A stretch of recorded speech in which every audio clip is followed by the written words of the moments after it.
Welcome back, everybody. Welcome back to the canyon. Welcome back to another Gmade Spider. I know he's here. He's here somewhere. I want to scan him and laser him in so that he can sneak up on people appropriately. No! All right. The Team Gmade, the Spider, as threatened in the recent installment. It's the B bag. It's B bag. Bag A was the front axles and consumed about 13 pages of the manual. Let's see if we can. There we go. Bag B is the gearbox, and you will note some massive plastic pieces. Consumes a mere 5 pages of the manual. And if you are familiar with kit builds, or like maybe you just like Legos, if you've ever built things, the disparity in number of pages should give you pause, and it does me, because I have this terrifying suspicion that this is going to be every bit as arduous as building the axles. We're de-spruing. Don't know. This is probably shift servo. Okay, let's set that over there. There's another one of those. That one broke off the sprue. We got a couple motor plates. We've got a bunch of plastic spacers. This looks like stuff for shifting the 2-speed. These just look like big chassis braces. Though it is definitely slipper and pads. These are all of the shafts. The GS02F gearbox is a properly odd egg, because we have to have, I mean, that's substantial, because it's all one thing. I want to say this is the piece that goes in between the two. So we build, oh, that one popped off the sprue as well. We build one half of the gearbox, and then these go together like this. So it's basically like a married transfer case. So instead of doing some sort of intermediate shaft where the spur, like I want to say that the motor mounts up here like this. So I need a stand-in motor. We'll just grab a Fusion. Okay. So now the motor's way out here, in just the spur and pinion are up in this housing, and then way back here we're just loose fitting everything together. Do you see how long we're getting? I think it goes the other way.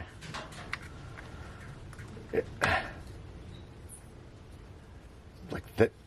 There's nothing between here and here, basically. I don't know. It's a wild, weird, and wacky gearbox. That's what that giant shaft is for. And there's a lot of gears and a lot of bearings and a 45. It's the same size as a TRX 4 spur. I think I have a clean TRX 4 spur. How close is it in size? Oh.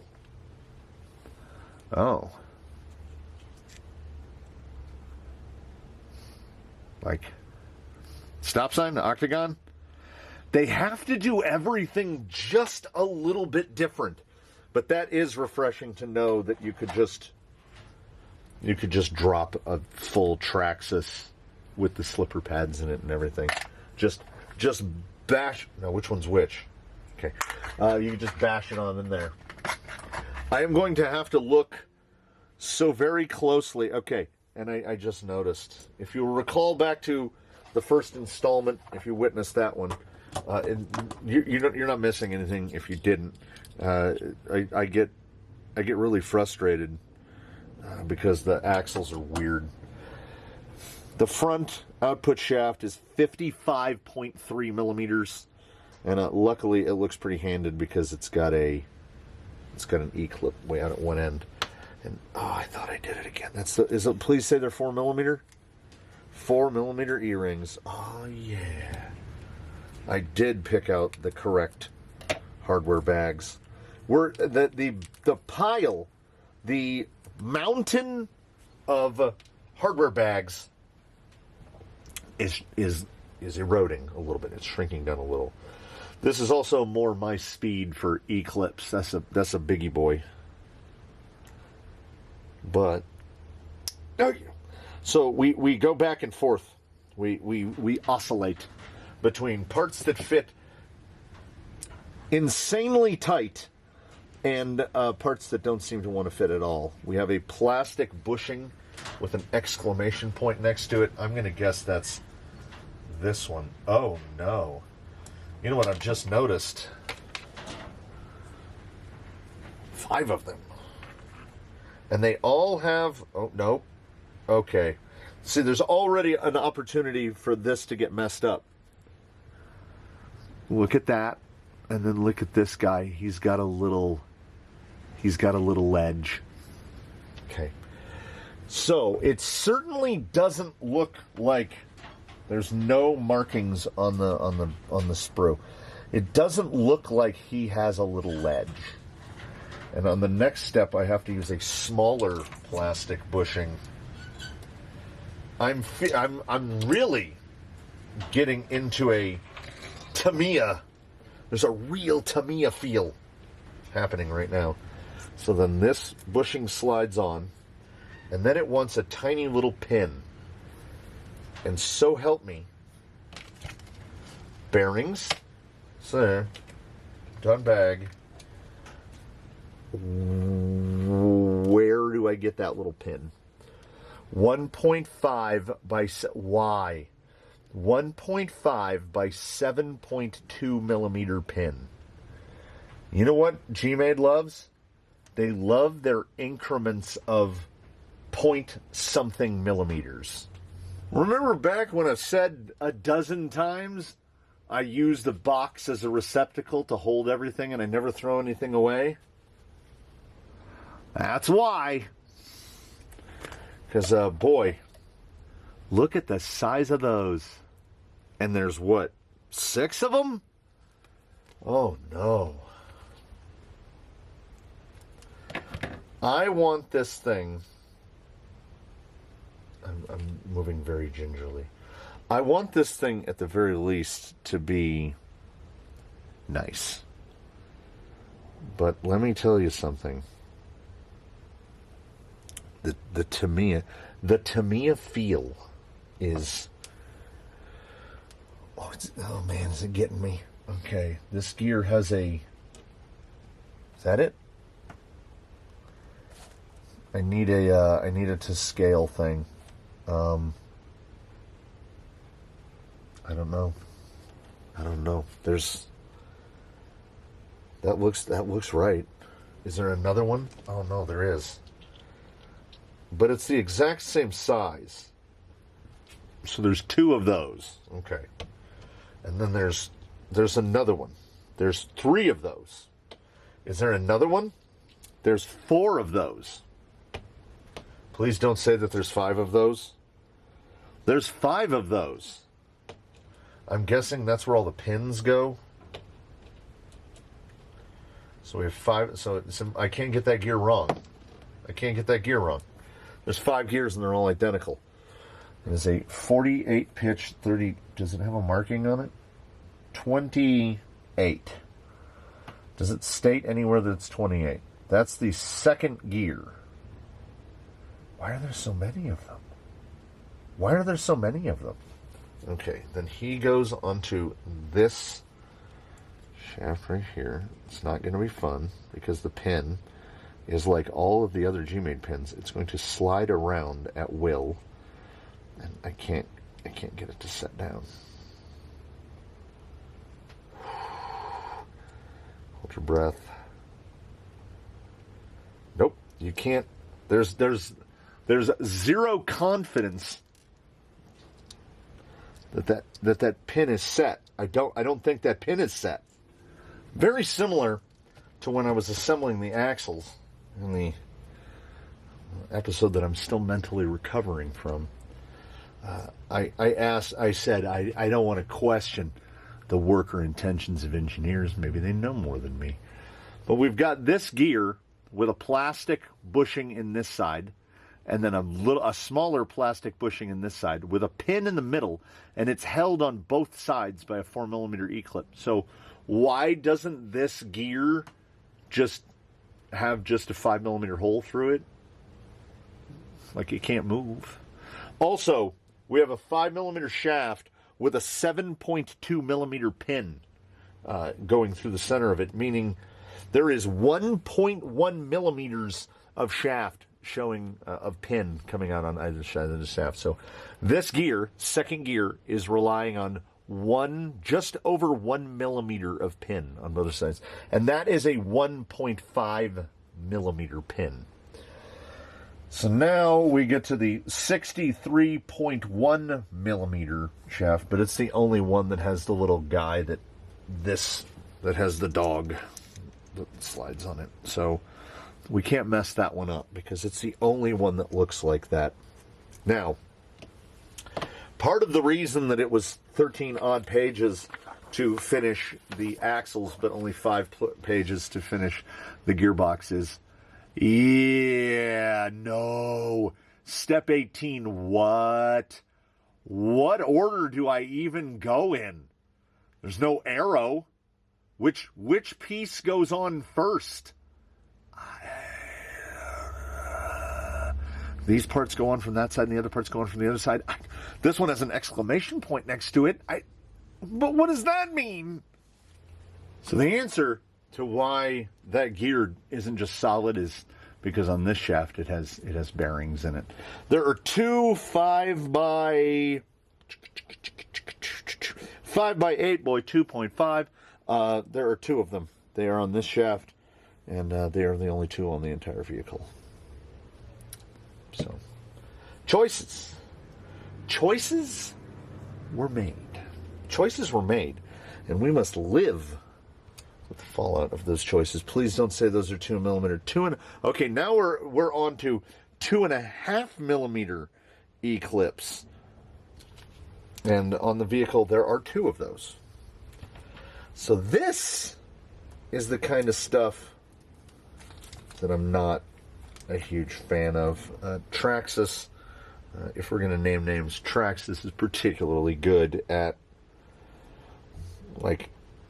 there's 4 or 5 sizes of fasteners on an entire TRX4, and most of the primary fasteners occur in massive numbers. And on this, we have a number of situations where a screw will appear once or twice. I am assembling the yoke, the shifter guy, and I have to be very careful not to drop the 2.5 millimeter E-clips because I already dropped one. Oh no, there, I dropped it under the manual. So they give you pretty much an extra of everything. If you need 8, let's say 8 of a fastener, they will give you 9. But in the instance of some of the bigger stuff, like 25 millimeter, 30 millimeter long screws, if you need 1 or 2, they give you 1 or 2. So don't lose them. We've already made it to the monster shaft, which is this way. It goes this way. And this has a plastic bushing, the little one. A little plastic, well, let's get the E-clip on first. I've already shot, I didn't expect it or anticipate it, one of these guys, the big E-clip. I've already shot one of those into oblivion. So I have to be very careful with these as well. And I feel like I've accidentally turned the shaft. No, we're good. We're good. We need to combine it with another one of these micro pins. They're so small, I was holding 2 and couldn't feel it. Now, E-clip is in the 3rd groove? Yes. Pin goes in the 1st hole? Yes. Yeah, you can see how much pin is, that's what drive is relying on. That's a pinion, so it has to be this one. It's the only one. 18 tooth, GM18. That goes on like that, and then we hope for something to hold it in place. 2 more E-clips. Boy, I love E-clips. They call them E-rings. I call them E-clips. We get to put a whole bunch on. I mean, in truth, this might not be any more overwrought than any other multi-speed gearbox out there, but I gotta tell you, when you're in the moment, boy, does it feel like it. So yet another one of these, but it's going in this way, and then you have to hope and pray. There we go, the pin, and then we need another plastic bushing, because we love plastic bushings. We do not love plastic bushings. And you got to make sure that they're really deburred well, or they're not going to fit inside the gears. And we get this guy pressed in here, and I would bet $1 and or a donut that we're going to put another E-clip on. Yeah, buddy! Let's 4 E-clips on this shaft now.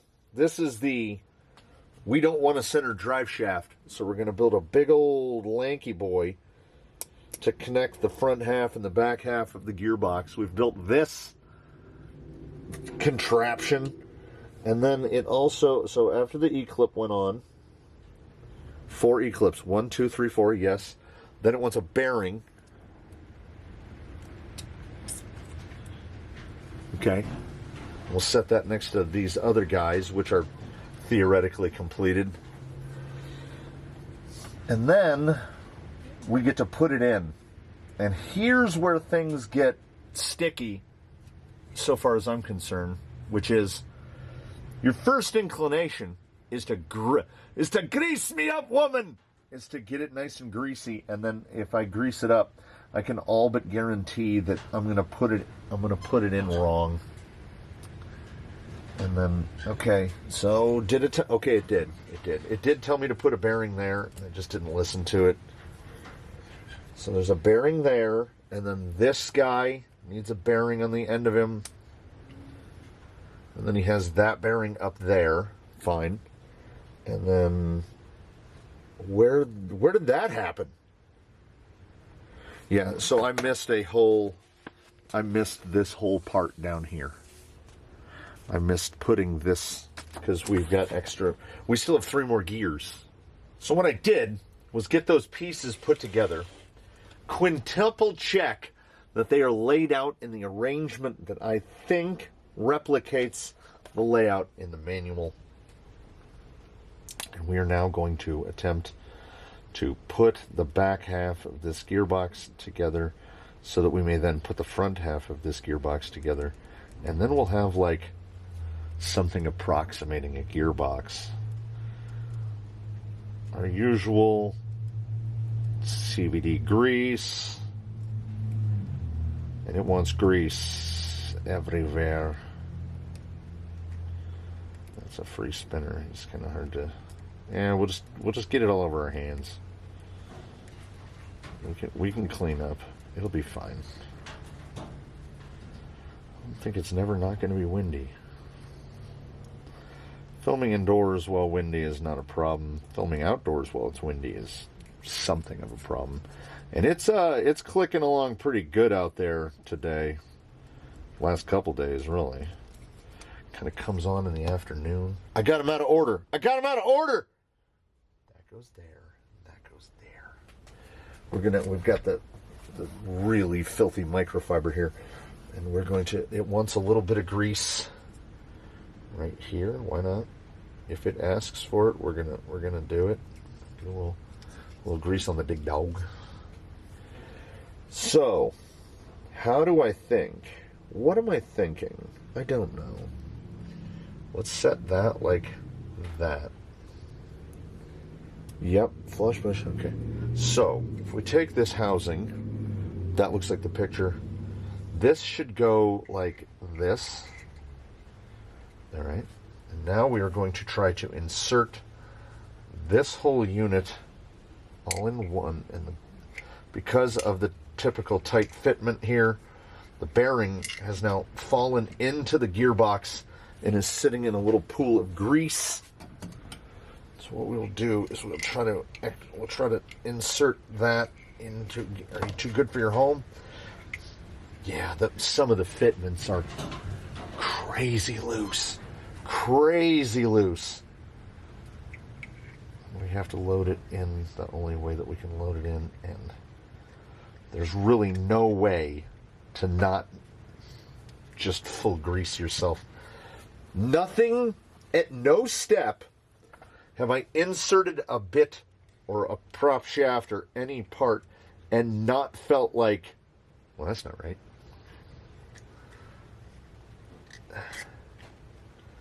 Okay. All right. That does feel right.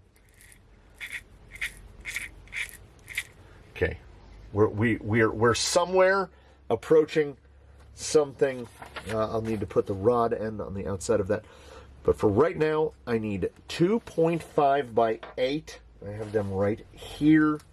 And I'm going to need 4 of thems. 2.5 by 8s. Is it this guy? I think it's this guy.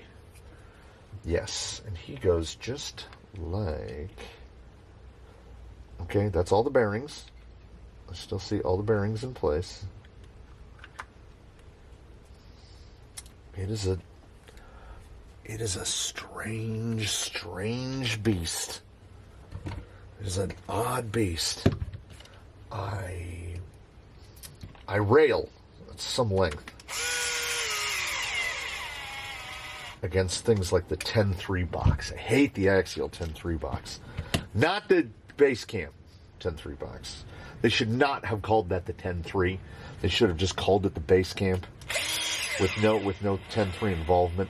The part similarity is so minute.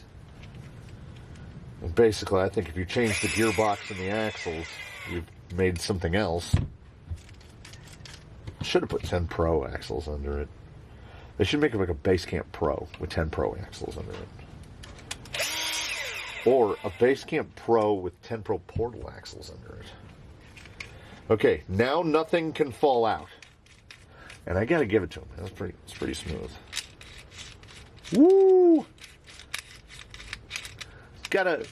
I recall this from Buffalo Bill.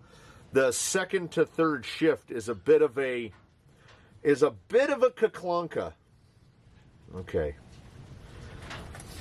You have, ladies and gentlemen, you have to come along with me for this one. Just all step 22.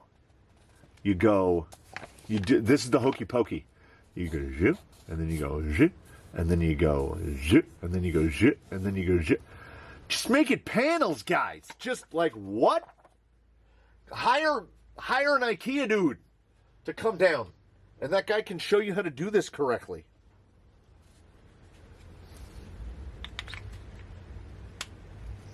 I mean, that doesn't look right to anybody, and it's 30s. 30s.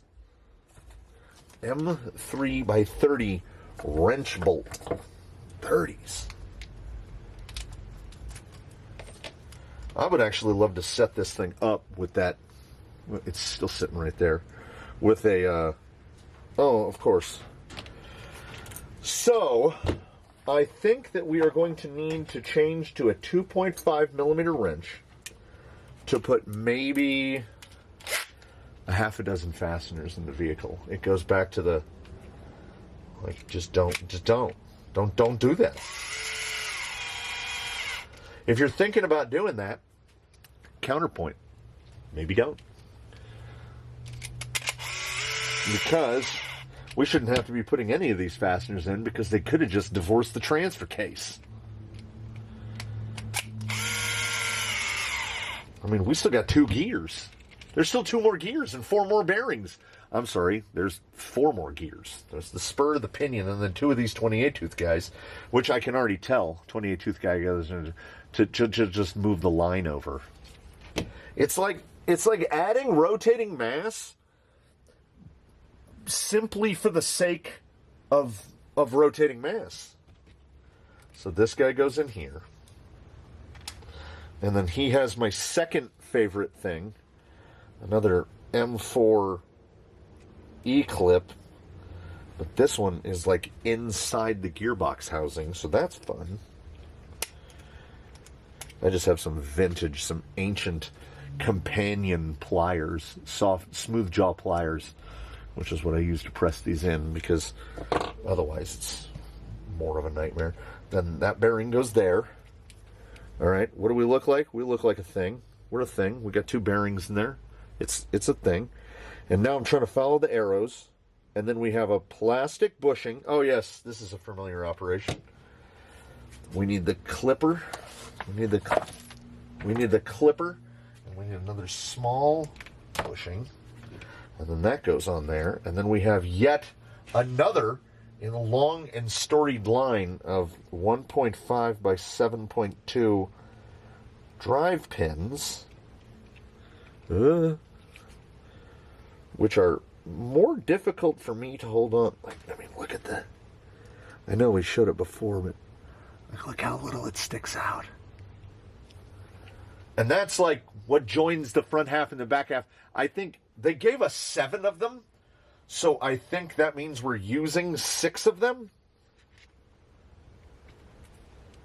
So in terms of points of failure, we're never going to use that weird bushing with the flange on it, are we? And then, yes, we're going to put another one of these in. Another one of those go in. And then I see the land right there. Yep. Another of our buddies, the E-clip. See if I can get one of these uncleanly on the first try. Nice. And then another bearing. And then I'm going to guess there's some manner of slipper shaft. Here's your slipper shaft in total. It's a big boy. And what is the first thing that goes on your slipper shaft? Guys, you don't even have to, it's not a guess. You already know.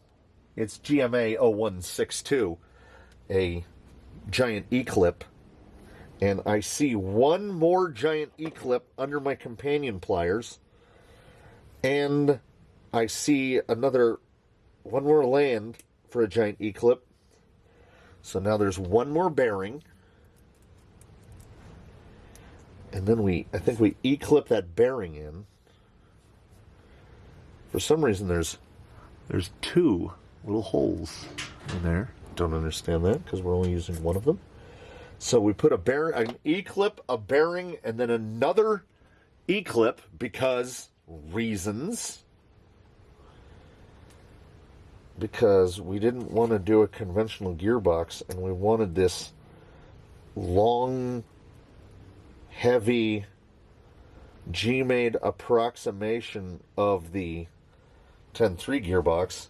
Only it doesn't bother us with stuff like dig.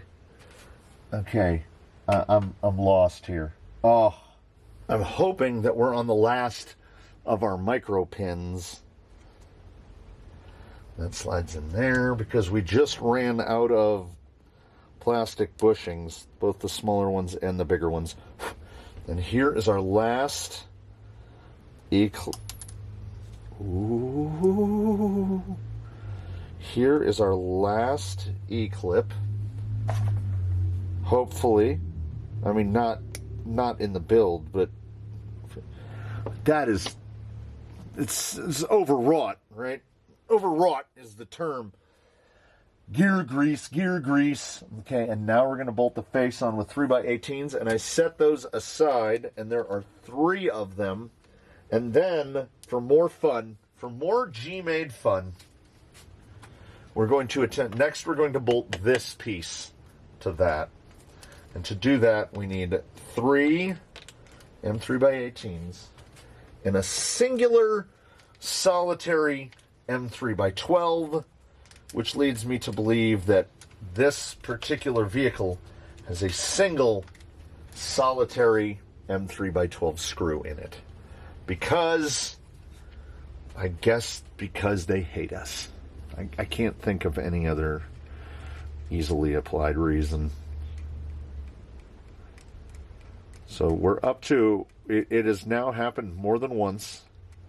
Instead of greasing both gears, we just really over grease one of the gears. And now this guy goes there, and then as soon as you spin them, they take on all that delicious molly. Then we've got our bearings in place, and then this guy goes on like this. What an absolute contraption. And if you don't think it's a contraption yet, oh, my friends, just wait. Because I just remembered how you set the pinion and spur mesh. And it is, for all intents and purposes, a hullabaloo. I don't know what these are yet. But there's two of them. There are so many pieces that we don't use. Well, I recognize some of the parts over here as the servo saver for the 2-speed, and obviously the mount bracket for the 2-speed. And I think those little guys are the forward motor mount. They go to here to mount this to the chassis. It's smooth. I'll give them that. It's definitely got that over the 10.3. So yeah, we have high gear and low gear, but I don't see any method of employing underdrive or overdrive.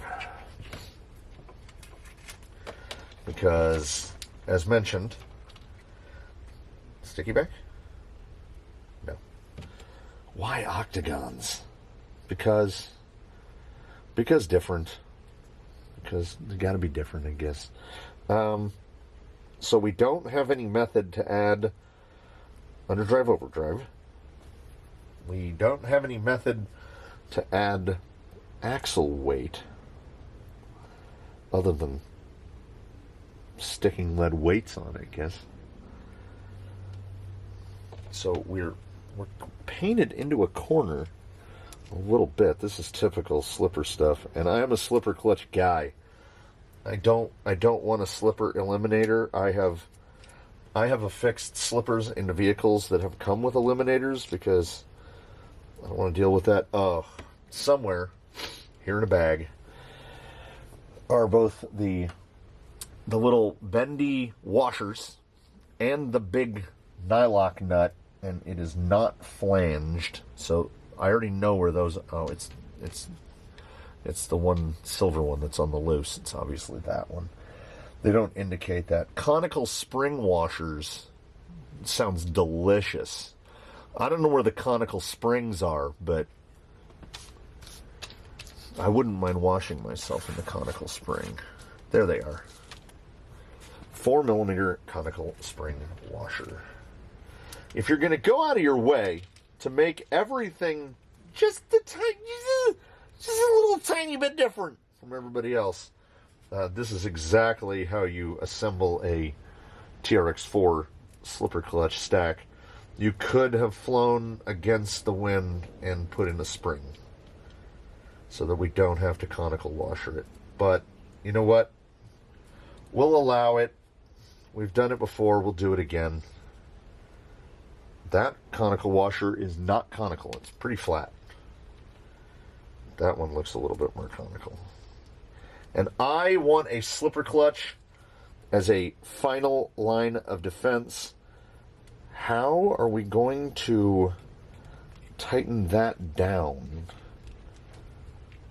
Those are both output shafts. We don't have, like, on a TRX4, if you've ever wondered, on a TRX4 gearbox, there's just a little stub sticking out with a hole in it. So this is for an for drive shaft. That's for drive shaft to the axles, front and rear, respectively. And there's one on a TRX4 gearbox that just sticks out over here. And you're like, what is that for? That's to put a pin through so that you can tighten your slipper. So for this one, we are going to go there with this little tiny screwdriver here. And we'll go manual mode on this one. Ordinarily I'd hit it with an impact, but because there's a little pin in there, so it should stop us. There we go. So we go all the way down, and then we just like an eighth of a turn back. I just wanted to, it says, fully tighten the nut and loosen the nut 1/8 to 3/8 of a turn. 3/8 of a turn is going to be loose. Eighth of a turn is about right. We're on the final page of the assembly of this thing, and we need M3x8s, and I believe I set those aside, M3x8 wrench bolts. I told you in the last one that I would make some effort to be more concise and consolidated, and you know what? I think I have. So because here's why you want to make sure that your slipper is set. Because you have the gear cover is the front of the gearbox. The gear cover has see the little notches, like the keyway in here? That is how you set your gear mesh. So once your slipper mesh is set, which we just did now, if you need to reset that, may God have mercy on your soul. Because you need to disassemble the entire front of it to get to it. And to get to it, you kind of need to take the gearbox out. It is a convolution of a gearbox. But much like a large Lexan body, it's deceptive in that, like, that looks like it should be heavy. It really isn't. It probably, it weighs about the same as the Fusion. And then once the Fusion is on, look how... Sir, you can't bring that on a plane. It's too much bigs. So we use M3x10s. You know what? Unless they're right here, and they are. Dang it! I was just going to grab some out of the bin. So M3x10 motor is not included. So we have these two plates, and they do the Traxxas thing, which is they've got. I don't know if this will even be able to show up. Yeah, see, you can go 9 to 15, and it comes with this little guy. I hate shouldered gears like this, but you know what? We're gonna run with it.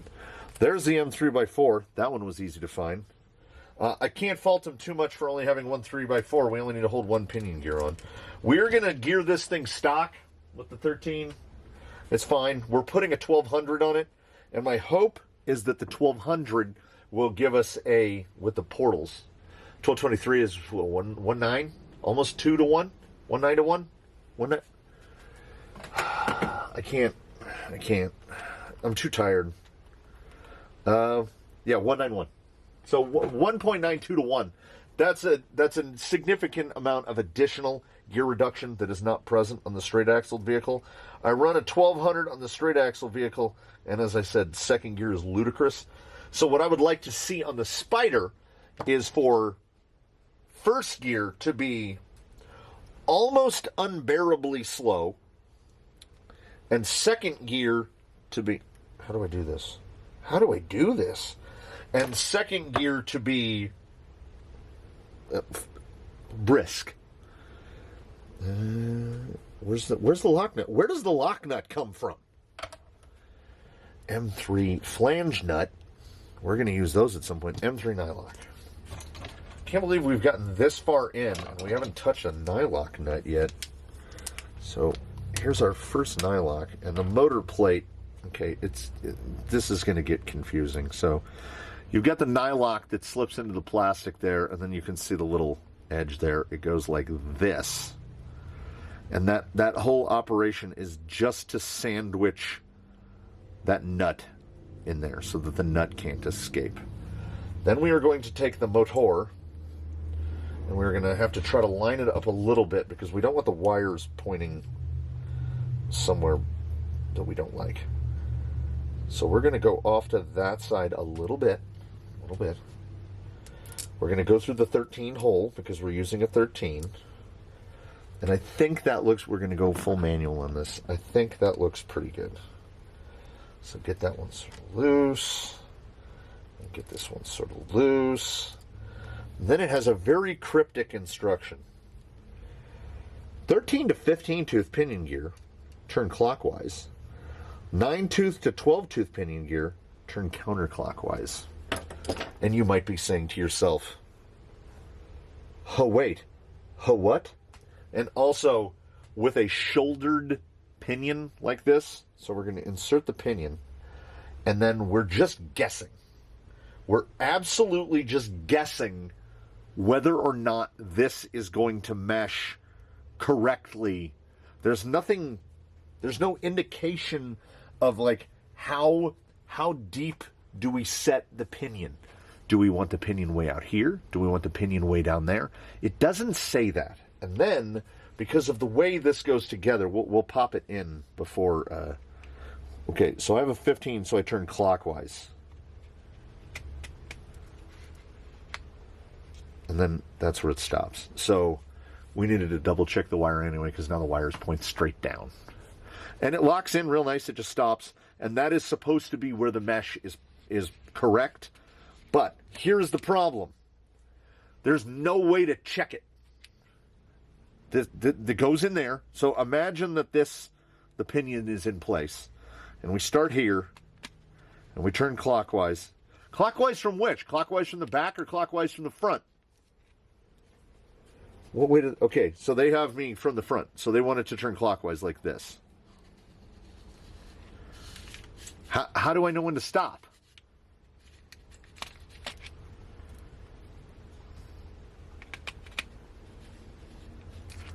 And then you have to bore sight. You have to look down there, and then I think that's about where I think it's lined up right there. I can't even tell. And then we've built this ludicrous thing. I'm going to get the pinion set. So before I lament for the last time in this installment where we got the from end of can to output is 210 millimeters long. It is 8 1/4 inches long. So this is not a compact sort of a thing. One of the future gearbox we'll be testing here in the Canyon looks like this. And the motor goes right here. Now, admittedly, it doesn't have a 2-speed, but it does have 18% overdrive built into the box. So the little 2-piece mechanism, so this is the bolt. M3x20, the only one on the vehicle. I'm trying to keep a little unofficial running tally of how many screw lengths or specific fasteners only occur on the vehicle once or twice. The M3x12 that's right here is the only one, and the M3x20 right here is the only one. So when you put that double stack, because there's a lock nut, wisely, I think, otherwise it wouldn't work. But instead of just opting for a conventional metal motor plate with the little twisty pivot, by setting it this way, the little double stack, you can't adjust the pinion, like the depth of the pinion, without taking that part off of the motor. So it is a set it and you better forget it, because if you want to change your pinion, you have to take out this screw and then turn this, and then it will uncam, and then you have to remove those two pieces, and they will fall apart, and the lock nut will fall out.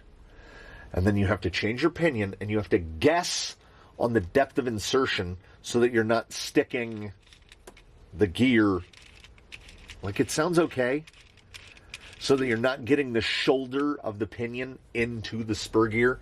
There is no mode of adjustment from the front. I mean, I guess what you could do is unbolt these 4 bolts and just take this whole part with the motor installed. Nope, you can't do that either, because that you can't reach through the plate to adjust the pinion. So you've got to guess it. You have to guess it into place. And we're hoping here that we've guessed it into place. Where are your evil compatriots? It took us 2 episodes to get to there, and I was not wrong. And there is actually another half of a step to get through. To get this, I have to mount this guy to the rod end that goes onto the 2-speed shifter, and I haven't even dug through the bags to get, because the rod end it wasn't on this tree. Maybe it's one that's with the pivots, I don't know. It's gone. There it is. It might be one of these. So I might, but there are flats on there, so I can just use my ball end driver and just splash that guy on there. And that's a fun part too, because again, Gmade are a bunch of absolute lunatics just running loose in the forest. Low speed, 6.5 millimeters. High speed, yeah, that's right, 0.1 millimeters, everybody. How about you just let us bottom it out? 0.1? But I worry. This is Gmade we're talking about, so I'm worried about that 0.1. Because it's 1.4 millimeters difference between the length of that stub axle and the length of that stub axle. And if you should happen to not caliper every piece before you're putting it in and get them backwards, well, then you get to take them apart and get even greasier fingers. Grease. And put it back together. This has been arduous. I genuinely hope that bag CDE, which is, well, next they want me to build the links. And I'm just going to do that. The links followed by the shocks. Let me guess. Links, shocks, and then, yeah, we start putting the chassis together. And in true Gmade fashion, here's the entire chassis assembly in one step. So, we will address that in the 3rd installment. But for now, I will bid you adieu. Because I have to. I gotta go clear my head. I've gotta go, play video games or stare into the clear blue sky. I've got to do something, because some very questionable decisions were made. I don't know which end is more yeah, there we go. It looks like we've got to put it on the ground, sir. I look forward to seeing you here again from the canyon. I love kits, and a day of building a kit which is designed with an infuriating level of what? Why? Is still better than working. So, thanks for coming by, everybody. We'll see you in the next one. We'll try to get something else fit in there. I'm doing things. That's why I'm so dirty. I'm doing siding. So, I will see you again real soon. In between now and that inevitable then. Please, one and all, do your very best. Have a good one, everybody. We will see you next time here from the canyon with maybe more Gmade stuff, or maybe I'll slip something else in the middle to clear all of our heads. And one more time, just for the record, no.